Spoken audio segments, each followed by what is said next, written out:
G'day everybody and welcome back to my Aussie garden and kitchen. If it's your first time here, my name's Darren, but please call me Daz. And if it is your first time here, I'm a cooking and gardening channel here in Australia. And I love to grow my own produce outside in my orchard and my veggie gardens and raised garden beds and bring them inside and cook them and preserve them and all that good stuff for my family. But anyway, in today's video, I'm going to be grabbing some of these things up here in this shelf. This is my short-term pantry, and I'm going to be talking about things that I like to can and things that I don't. One of my favorite things to can, or pressure can, is ground beef.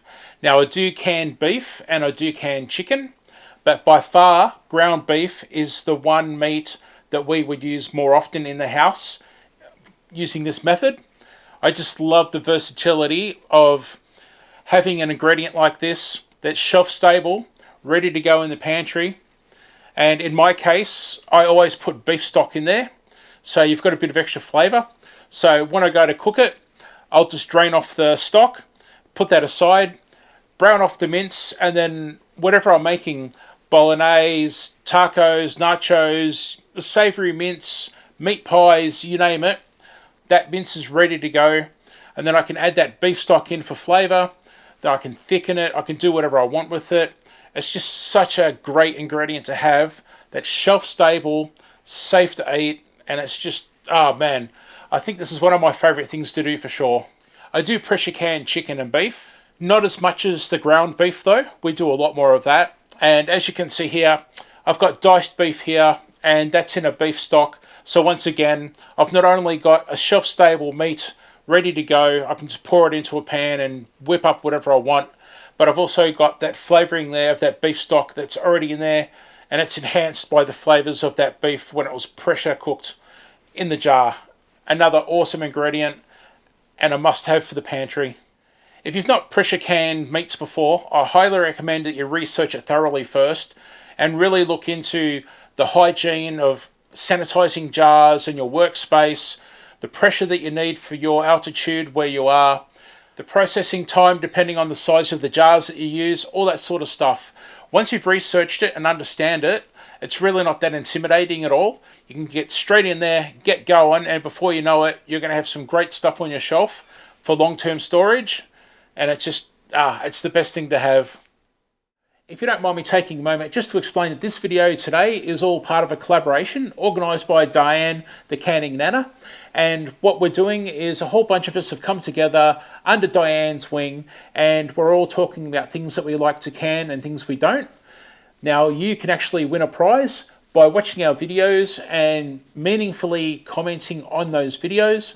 Diane's going to have a draw at the end of the month, and someone is going to be a winner. It could be you. So good luck and all the very best. You know what? I was saying how much I enjoy canning my meats, how I really enjoy it. But I think canning fruit has got to be one of the ones that are up there as well. There's nothing better than growing your own fruit in your own orchard at home and then coming in at canning season and just getting into the kitchen and prepping everything and canning it all up, and then yeah, you've just got the end products here sitting on the shelf ready to go. And oh man, I just enjoy this so much. This past summer here in Australia, I had a massive plague of rats and mice due to flooding in the region, and a lot of my fruit trees in my orchard got wiped out, and I either had no fruit or minimal amounts of fruit. Thankfully, in the case of, say, these plums, these Japanese plums, I had none. But because I've got these preserved, I have plums to keep me going for a little while. Same with my peaches. My peaches got hurt pretty bad. I didn't get many this year, but thankfully, I've still got some preserved. So along with that and this, I'll be okay for plums and peaches for a while. Jams. I love making jams. This one here is a plum berry, so I've got some of the plums that I salvaged from this summer, a bunch of berries from the yard, such as blackberries and, I don't know, I think there's a few raspberries and strawberries in there as well. And look at that. I've canned up my own jam. I've got quite a nice supply now in the long-term storage. Plus, it also makes a really good gift. And that's something good about canning too. You can give things away as gifts for Christmas and birthdays, and just in general, to make people happy, give them something that you've canned. Now, in my case, here in Australia, these preserving jars are very hard to get. They're out of stock in Australia and they're very expensive to import. So that's why I tend to try and recycle jars for things like water bathing and things that are a bit safer. I would never put my canned meats in recycled jars like this. So, bit of ribbon around these, and you know what? People still are going to appreciate them, even if they're not in a fancy jar like that. Applesauce. Gotta love applesauce. I enjoy making it, and there's nothing better than growing your own fruit, as I said, and then turning it into preserves.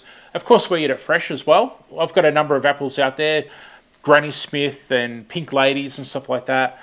But yeah, canning applesauce is just something that I really enjoy, and we've always got on hand somewhere in the pantry. Tomato relish. Oh boy. Actually, you can probably see over this shoulder here, I've got some on the bench. I've just canned up a new batch of tomato relish. I go through this stuff so fast. It's great on burgers and pies and sausage rolls and hot dogs, and I don't know, my wife's quiches, when she makes quiche, I'll smother it in this stuff. And tomato relish from homegrown tomatoes, you can't go wrong. Unfortunately, I didn't get many tomatoes this year, again because of the rodent problem. So I've had to use ones from a can or ones from a tin. But tomato relish, this is probably the one thing that I always try to have in stock more than anything else.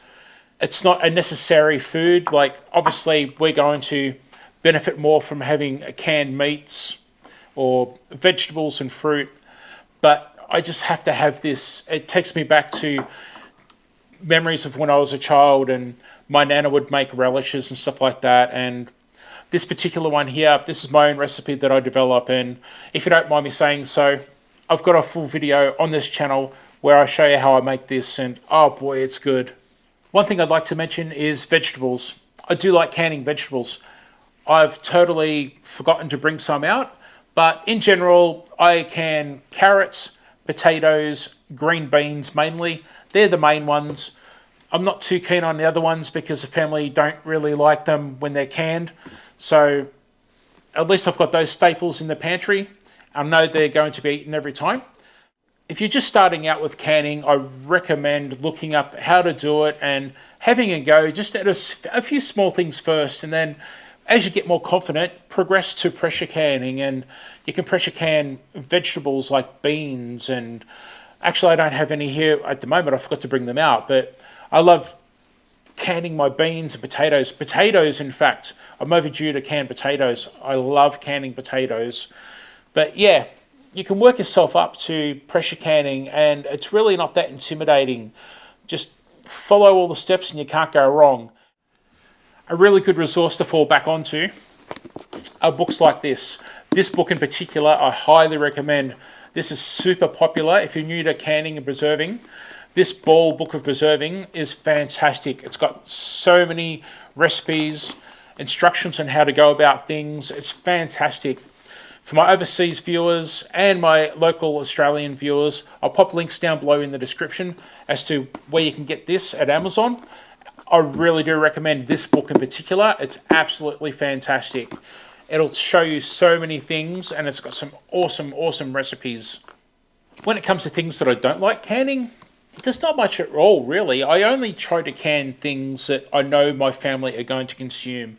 I don't want to waste my time and resources on things that we don't need. But we did can sweet potatoes, and I've got to say I didn't like the texture, and I didn't like the sweetness, actually. I thought that it made them a little bit too sweet for me, and as much as I love my sweet potatoes, they just did not taste that great when I canned them. So that's probably one thing I wouldn't I wouldn't can again, is sweet potatoes. Canning is so much fun, and whether you get into pressure canning or just water bath canning yourself, I highly recommend watching everybody's videos and checking it out, and just nothing better than knowing that you've got food in a pantry somewhere that's shelf stable, it's been prepared properly. In a lot of cases, it's come from your own garden. You just can't go wrong. I really recommend, if you're not doing it, to look into it. And if you're a beginner, Keep up with it. It's absolutely fantastic. Thanks so much for being here and watching my video today. Please check out the other videos in the collaboration. Please check out this video of mine next if you don't mind, or one of my other videos. Thank you so much, and I hope I'll see you next time. Bye for now.